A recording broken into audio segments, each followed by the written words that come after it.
કેમ છો મિત્રો?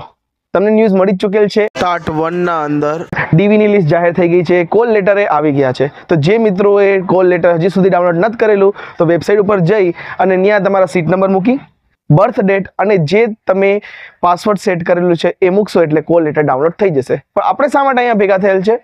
તો એનો એક કારણ છે, ડોક્યુમેન્ટ વેરિફિકેશન તાણે આપણે નાની કઈ ત્યાં જઈને ભૂલ કરીએ છીએ તો આપણે થોડોક સમય લાંબો ત્યાં વયો જાય છે અને ટેન્શનમાં આવી જાય છે. તો એ ભૂલ આપણે ત્યાં જઈને ન કરીએ તે માટે આપણે આજે ભેગા થયા છે. હવે તમે જેવું કોલ લેટર ડાઉનલોડ કરશો એના અંદર ડોક્યુમેન્ટ બધાની લિસ્ટ દીધેલી છે.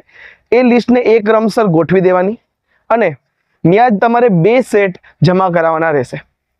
તો હું તો એમ કહીશ કે અત્યારથી જ તમે 5-7 સેટ ઓફ કોપી તમે તમારી પાસે રાખજો, કેમ કે ડીવી પછી પણ બીજા નેક્સ્ટ પ્રોસેસના અંદર તમારે ત્યાં ડોક્યુમેન્ટ જમા કરવાના રહેશે. હા, અત્યારે તમારે ઓરિજિનલ ડોક્યુમેન્ટ જમા કરાવવાના નથી, પણ ઓરિજિનલ સાથે લઈ જવાના છે.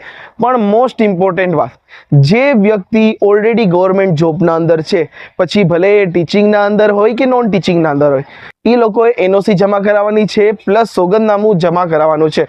પણ એ એનઓસી અને સોગંદનામાની પણ શું જમા કરાવવાની છે? ઝેરોક્સ જમા કરાવવાની છે. ત્યાં જઈને ઘણા વિદ્યાર્થી મિત્રો શું કરે છે, ઓરિજિનલ લઈને જાય છે ને પછી ધક્કા ખાય છે.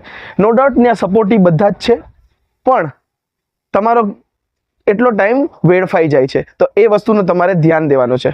હવે વાત રહી કે જે વિદ્યાર્થી મિત્રોએ સ્ટાર્ટિંગના અંદર કાસ્ટ સર્ટિફિકેટ અને જે પણ દાખલો અપડેટ કરેલો હતો, ત્યાં ઉપર અપડેટ કરેલો હતો, તો તેના અંદર હવે એની સાહેબ ડેટ પતી ગઈ છે, તો કંઈ ટેન્શન લેવાની જરૂર નથી. તમે જે વસ્તુ અપડેટ કરેલી છે એ જ વસ્તુ લઈને જવાની છે. પણ જે લોકોના લગ્ન થયા નહોતા એ સમયે, હવે આજે હાલના ટાઈમે એમના લગ્ન થઈ ગયા છે, તો મેરેજ સર્ટિફિકેટ સાથે લઈને જવાનું રહેશે.